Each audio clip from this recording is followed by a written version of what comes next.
assigning a phone number to a team member.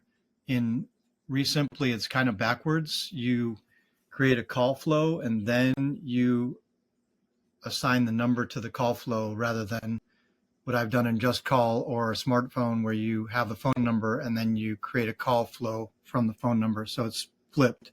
So here you can see we've got Wilson. He's set up his number attached, and then the basic call flow is just what I put all the numbers in. When I started it, I just said do the basic call flow, which is their default.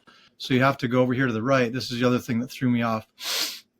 You'd think this big dark green button that says add would be where you'd add a call flow, but it's not. It's add buyers, add leads, etc. If you want to add a call flow, you go to this quiet little white box over on the right hand side to add a call flow. And then we're going to do this for lead manager, transaction coordinator. And then I'm messing with a lot of stuff here. Calls will be recorded, display caller's number, schedule Eastern time, all days, all day. Don't know what IVR or greet caller is yet, and I'm not going to get into it. It's a single forward is what we want it to do. It's going to go to in-app answering. You can do it on your number one. This will be lead manager. I'm going to take that out of there. Take that out of there. Okay, I don't know if this matters. I don't understand it. And then enable whisper message. We don't know what that is. Person picking up the call will hear a message saying the campaign name. No, we're not going to do that. Ring for 20 seconds and then go to the next step. 15 seconds is probably enough. Single forward call.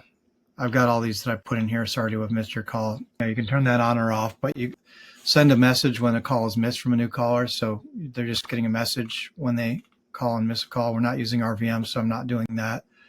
And then I don't understand what repeat caller is, so I'm just adding the call flow.